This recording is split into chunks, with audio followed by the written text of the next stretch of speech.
Hello and welcome back to Israel with Aline.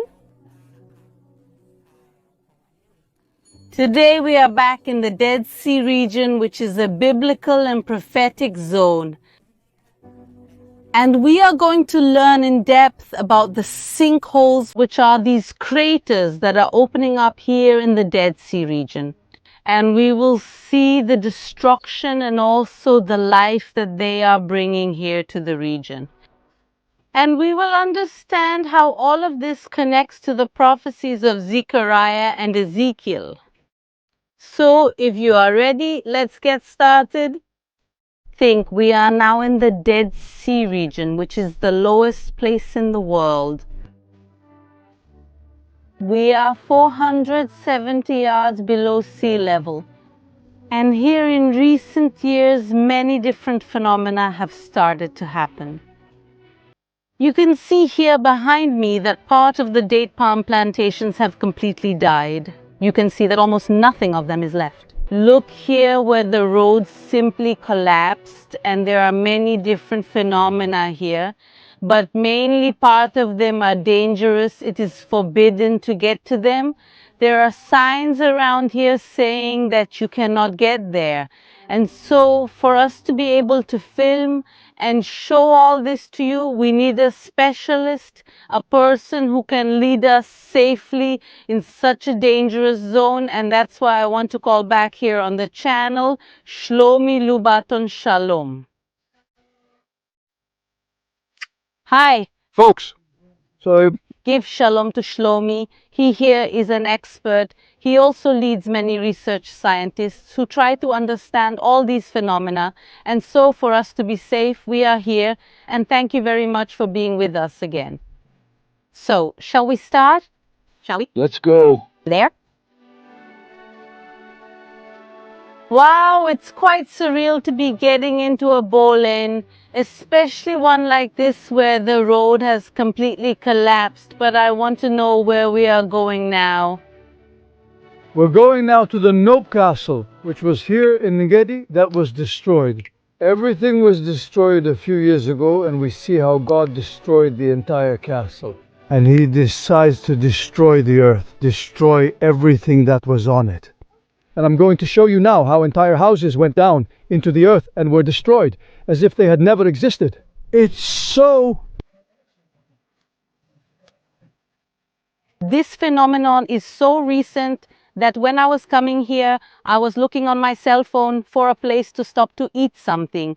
And I looked and there was still the gas station and its phone number. I mean, if you look on the internet and put the name of the gas station, it still appears despite it being in ruins. So let's go up there carefully, but let's go up to see what's left of this place.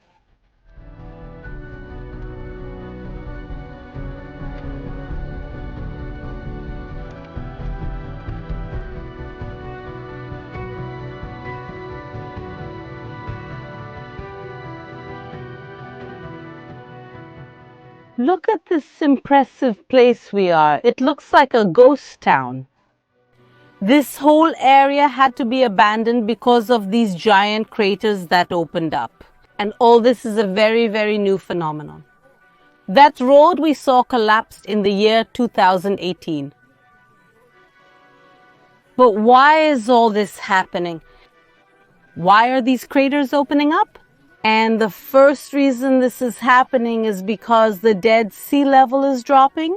When they built all this area here, this was a vacation zone. I have here dressing rooms, everything we need. The Dead Sea reached up to here a few meters. And look now there in the background how high it is. That is, the Dead Sea is drying up. Nowadays it dries up more than a meter per year. And now Shlomi tells us why this is happening, why the Dead Sea is drying up.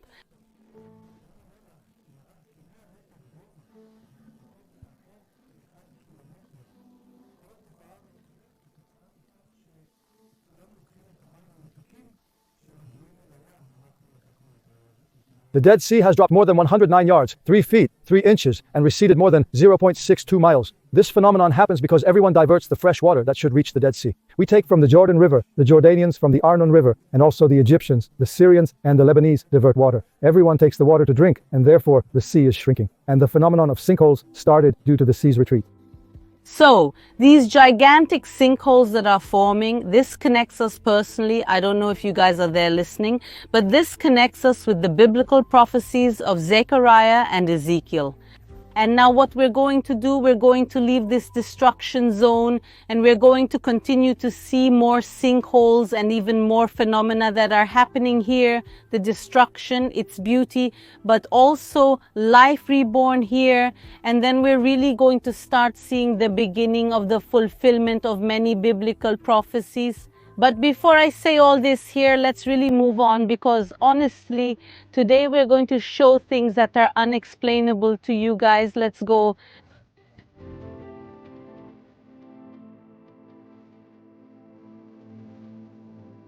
And we're talking about life here in the sinkholes. Look who just arrived. There's a group here of Yalim, and they came to enter the sinkholes to eat right in this region full of destruction that we're also seeing life entering here.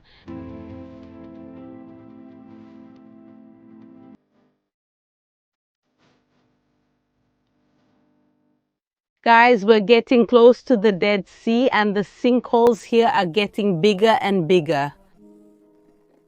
So, Aline, we've now come to the sinkholes that are full of water, sinkholes that reach 100 and 218.72 yards, and everything is sea-colored, you know? Aline, shall we check out this beauty?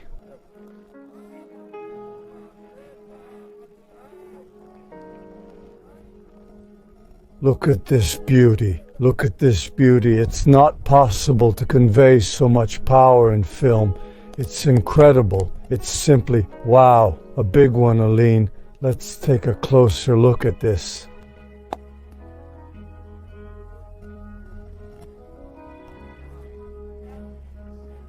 Really amazing. I don't know if it's possible to convey on camera everything that this place is here. If we look at the ground, it's pure salt here. What we can see is the ground and the rocks and the size of this here, the formations that we see is really indescribable, this place and this here. That is the first Bolaines among several that we are still going to show you. Shlomi, we get here and we are seeing this black water Bolaines completely black. Why is the water this color? The water has tar, and the tar has been here since biblical times. So there's tar here.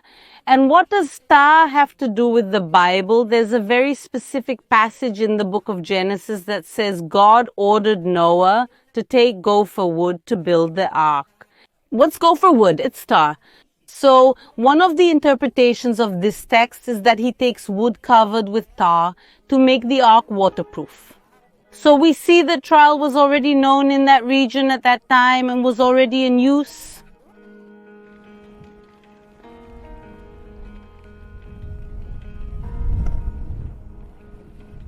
Wow, look folks at the earth. Do you see? This place has some quite different things. Shlomo said it feels like a waterbed. Well, let's go.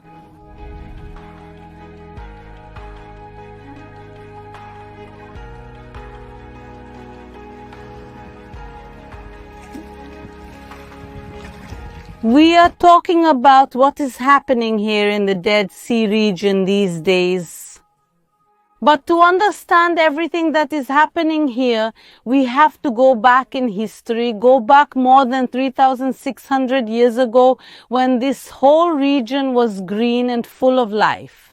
I know it's a bit hard to imagine, where nowadays we see sulfur, salt, heat, destruction, that it was a green place. But the Bible tells us that this place was like the Garden of Eden. What happened?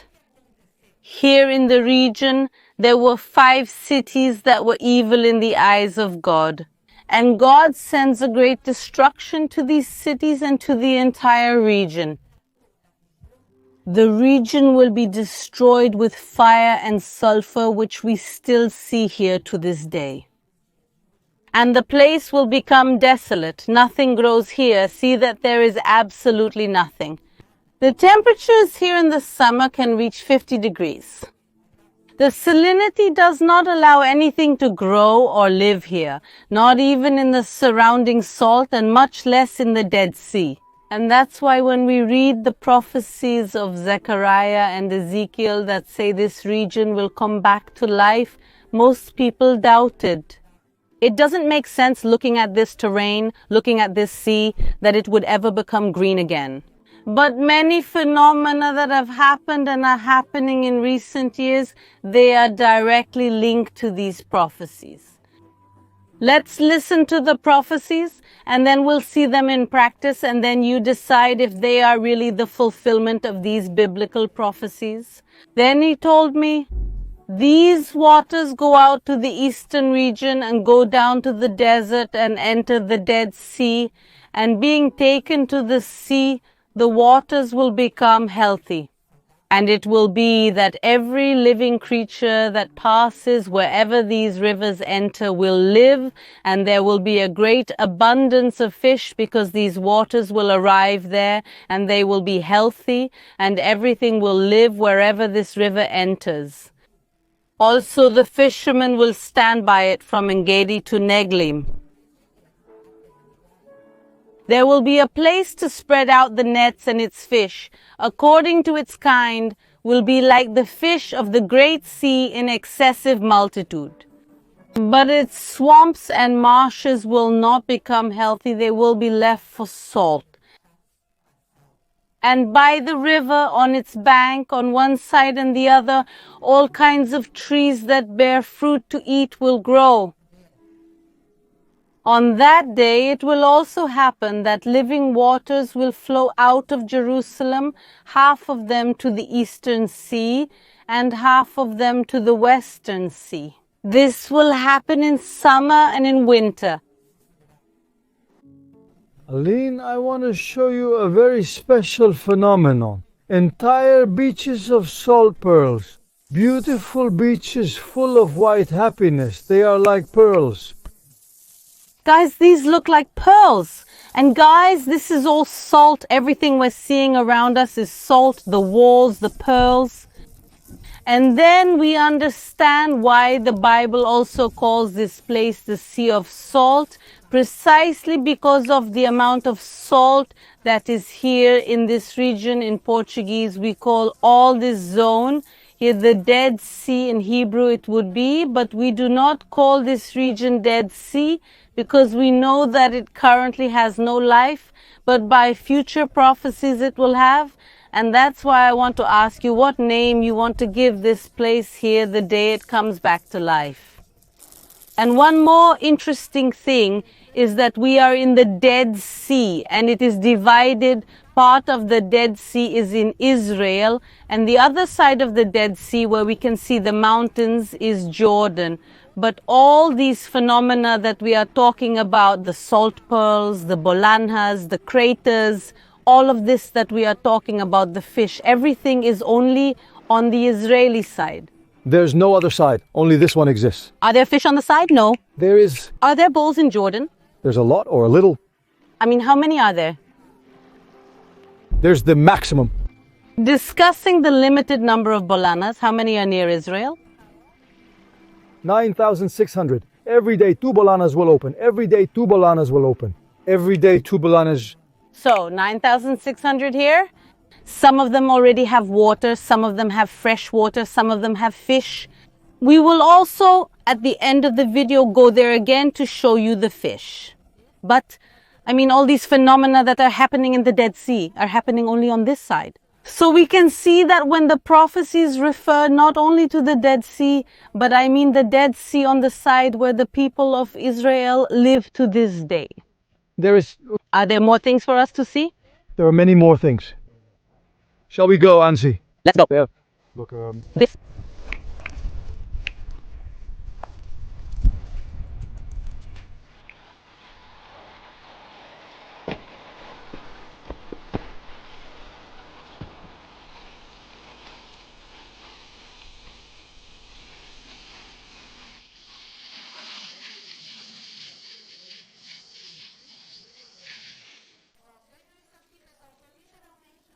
The water comes from Jerusalem. It emerges here. It is fresh water and it is hot. So the hot water here, the fresh water from Jerusalem mixes with the sulfur and it is born here. And look where we are, folks. This is not simply a spring. This is a spring inside a Bolaine.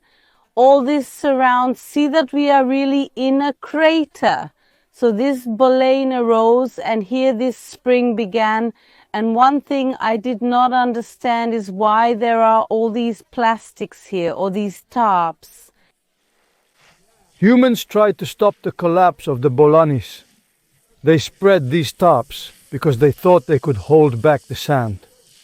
But God's power is much greater than that of men, and they couldn't stop what he was doing.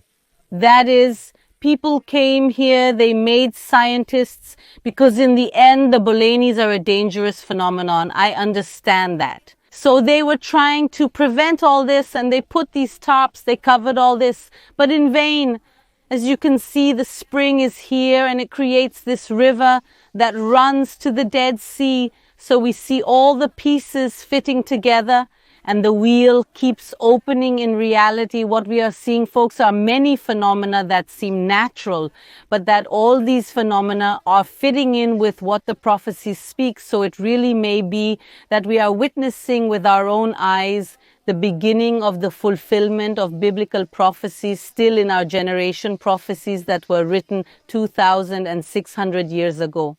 So now just wait and see, because this is a very, very fast phenomenon. How many Bolanes open here per year or per day? All day will open 2 Bolanes, and now there are 9,000, so already has 9,600 Bolanes, 2 each day. That is really, our generation is witnessing all this, and the question is how this will develop in the next few years, and really only God knows.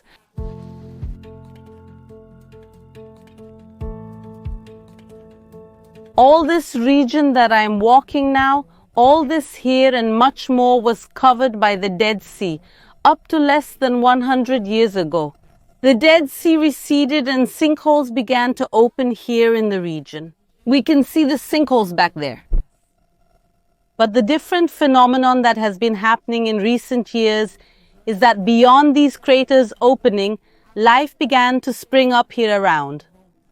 Just as the prophets had already predicted. Inside the Dead Sea, at the moment, there is no life at all. But here around the Dead Sea, life is growing where a few years ago the Dead Sea was. Now it is filling with life, and we are going to approach those Bolanes and look for fish inside them to show you.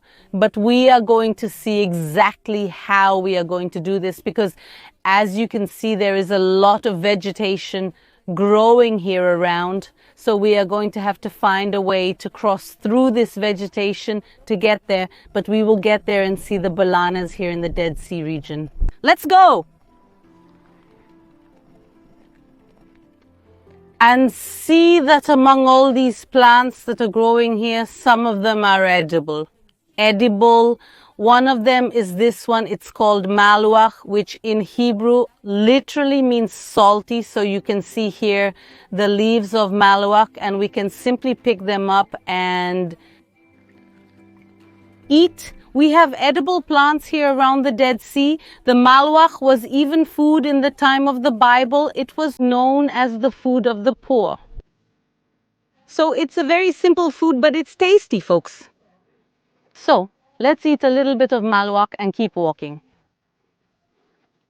Aline, now in fact we are going to go through this entire forest and build our road until we reach the pockets of water that have life there. Guys, look at the life that is growing here. That is also making our path difficult. But look at the amount of vegetation. You can see that the trees are much taller than me even.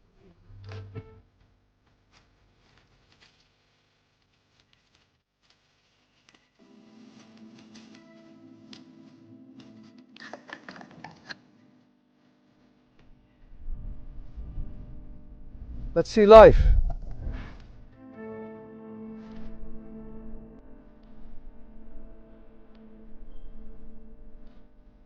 Let's go, Aline. Come on.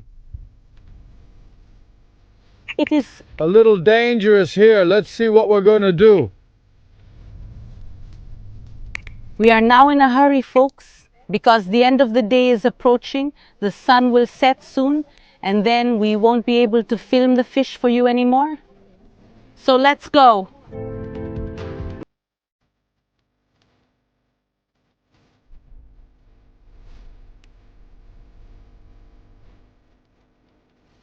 Folks, see that we are right next to the Bolaines, and we can see that there are a lot of fish here, small fish. Let's see if I can show them to you up close. Look at the stick.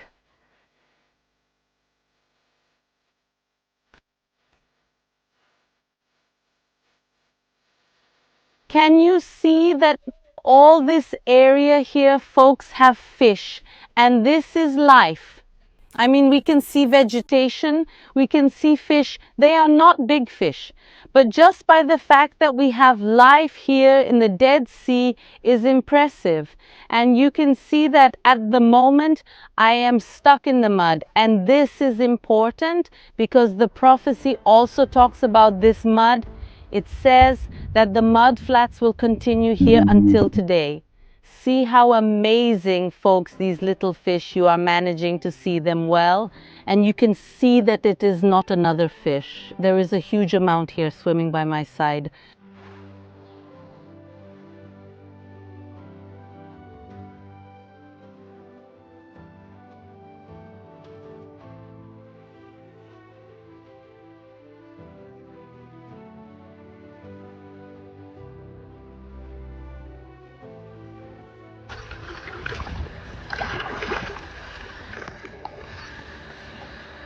This was firm.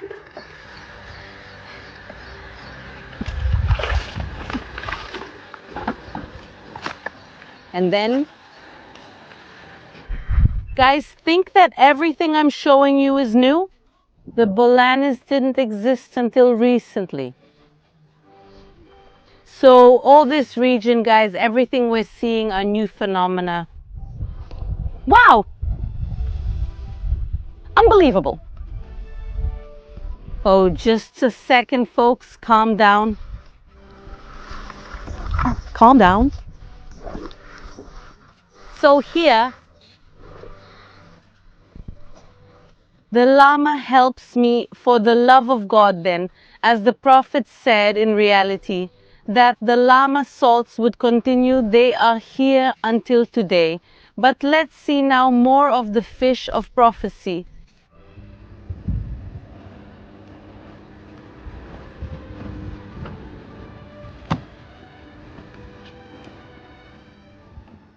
Look at the beauty of this Bolaine. Let's go in now. Let's go in. Now in it, film for you and understand the last things we need to understand about this prophecy. Thank you.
Aline, is the water fresh or salty?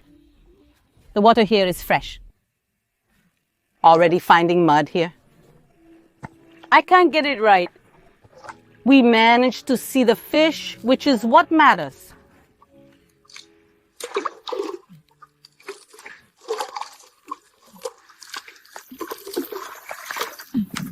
Guys, look at my state while I'm like this. Yes, look at Shlomi's cleanliness. It's not entirely clean, but here, Cold, cold. It's very cold. In the last time we came to film here, it was the height of summer in July and August, and it was very hot. It was over 40 degrees. Today we decided to come in the winter and it's cold, particularly the water, but I'll definitely show you. I want to thank everyone who watched the video, invite everyone to subscribe to the channel and also follow Shlomi on social media. Thank you. Tell everyone your social networks. You can follow me on Instagram, and I show a lot about adrenaline trips and all the beauty of the land of Israel. So guys, follow Shlomi, follow me. A big kiss and see you next time.